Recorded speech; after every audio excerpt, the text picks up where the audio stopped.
This is Jordan Tower with JT News. Well, first up, we got Birdman. Welcome to the show, Daily Hip Hop Live. This is the wrap up. Well, we got Birdman talking about people in race. He said, "You guys think you're doing something in the Wraith? You ain't doing shit in the Wraith." He said, "The Wraith is for girls." And when he says this, he's coming at any rapper riding Wraith. Okay, Boosie, Yo Gotti, Fabulous, Fat Joe, DJ Khaled. He's just coming at everybody. Niggas with my name in their mouth, and they ain't no gangsters. Pussies. Pure pussies. Pure. I see you niggas be riding in the rapes. Like y'all doing something, no disrespect to a nigga that done came up. But to me, a rape is for a hoe. Men don't ride in no race. Nigga, we backseat riding. Niggas around here act like they doing it in a race. Nigga, race for a bitch. Your main bitch supposed to be in a race, nigga. You ain't done nothing riding in a fucking race, cause you...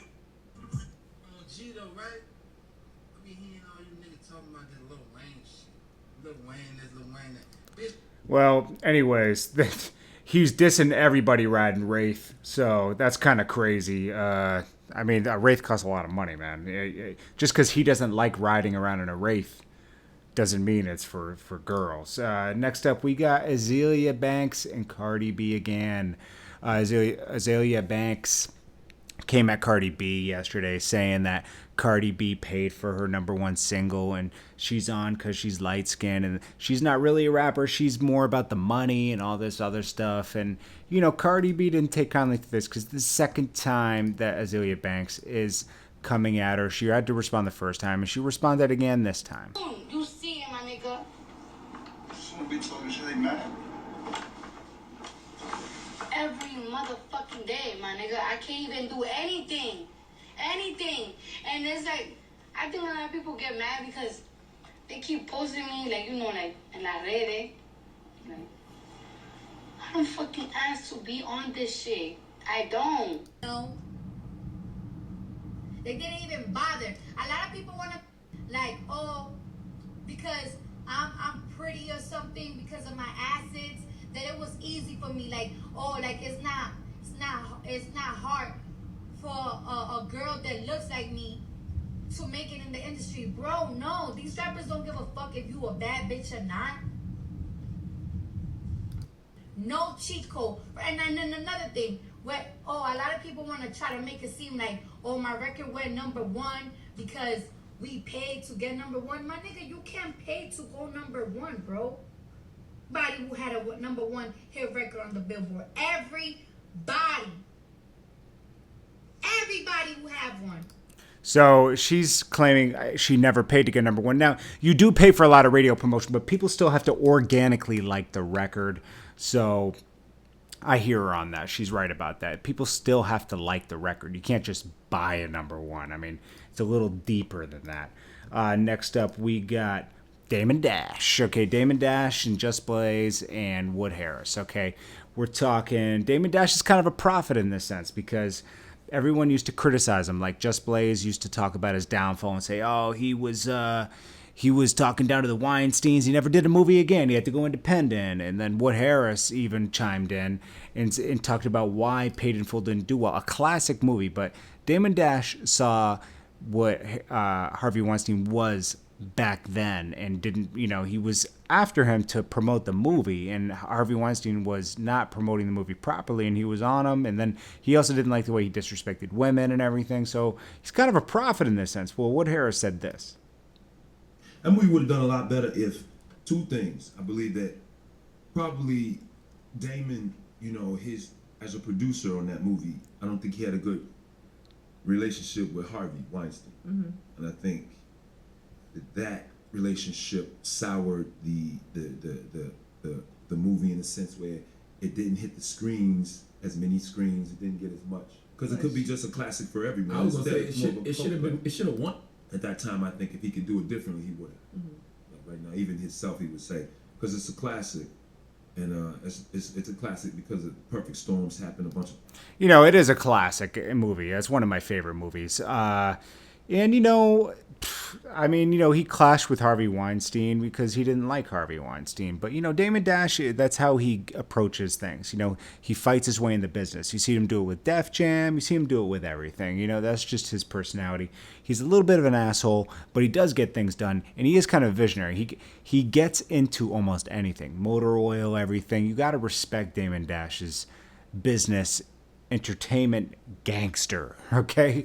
He goes in, okay? So you have to respect that about him. No matter if you like him particularly as a person or not, he still does go in, Next up, we got TPain is going against Cash Money and Young Money because he said he hasn't gotten his $500,000 royalties for his production on Carter 3 yet. I mean, that's crazy, man. $500,000 for that's, I forget the song, but it's like, man, like Cash Money, and every day there's a new thing where they didn't take care of this and take care of that, and all these people defending Cash Money and everything were saying like, oh, Birdman put this person on and put that person on, and this and that. It's like, dude, so what? He's like, Birdman says, I made millionaires, I did this, I did that. It's like, Birdman, it's like working at say you worked for JP Morgan Bank and you made $400,000 that year, right?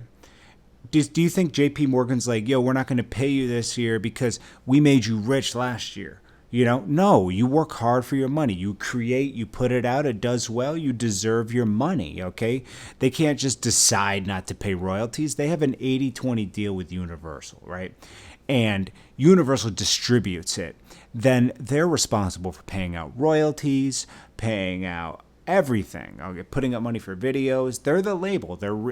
Cash Money is a real label. It's not just an imprint. Most other people that say they have labels are just an imprint on a major label that happened for years, and it's just a gaffe. Cash Money is one of the very few labels that actually got a distribution deal where they handle everything themselves, man. Like, that's so Birdman's responsible for this. I know that TPain had to sue Young Money because Young Money is under Cash Money, so it's internally, I mean, in a weird way, he's suing Cash Money at the same time. So, hey, man, I don't know, man. I hope TPain gets his money. Next up, we got Tyrese, back at it again. Tyrese went on a tirade today, breaking down, crying. Now he's going through something with his daughter that I wouldn't wish this on anybody. I've seen people go through these custody battles and the daughter's involved, but the thing that's weird with him is, okay, he talks about that you shouldn't be talking about us in social media. They're not going to do anything for you, okay? Seriously, like crying and all that on social media is not going to do anything for you.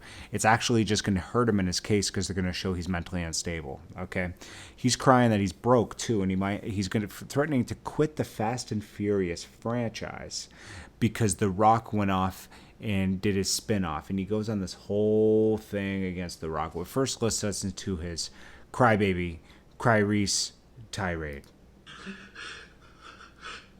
This is all I got. This is all I got. Don't take my baby, okay? I've been away from my baby for 2 months. I just want my baby. And no one's listening because no one's in the courtroom. I'm not doing anything illegal. But I don't want nobody. Oh my God, am I doing something illegal by doing this video, or am I protected by the First Right Amendment or the What? Don't take my baby. I'm at $13,000 a month. What more do you want from me? Oh my God.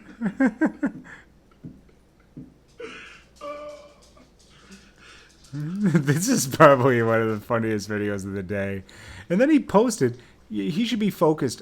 Fast and Furious shouldn't even be on his mind. He blames The Rock for being broke because The Rock won't do Fast and Furious 9 right now. They're doing the spin-off. And he's like, The Rock won't even talk to me. And what does he say? Hello, world. Hello, my loyal fans and loved ones. Our Fast universe. I'm sorry to announce if Dwayne is Isn't Fast 9, there will be no more Roman Pierce. Oh, so if Dwayne is in Fast 9, there will be no Roman Pierce. So he's in this one. He's threatening to leave, and basically he'll be replaced by Kevin Hart most likely. Then in the next one, he says, "So The Rock, how does it feel, bro? Going home to your daughter every night. It was 60 days before I see my baby, and all I asked you to do is privately was not accept a role that would deeply affect us all. You are simply not the people's champ. You are selfish, champ. I'm almost broke swimming and legal fees. CAA tried, but couldn't book me anything because my ex-wife killed my reputation, so no one wants to hire me. It's not about, I know, you're right," says the man on the Forbes list. "Make sure you kiss your 2 daughters when you get home. I wish I could, but I couldn't. I can't afford to fight for my baby anymore. So they're likely going to take her away. Thanks, Dwayne. See you guys in 2020. And I will not delete this post because the truth of selfish people Hollywood needs to be mentioned. To this day, Dwayne has not called me back. You see me crying every 3 hours over my baby." You're ruining your own reputation on social media, man. I mean, that's what's happening. You know, you're calling people out and everything. Hollywood doesn't like that.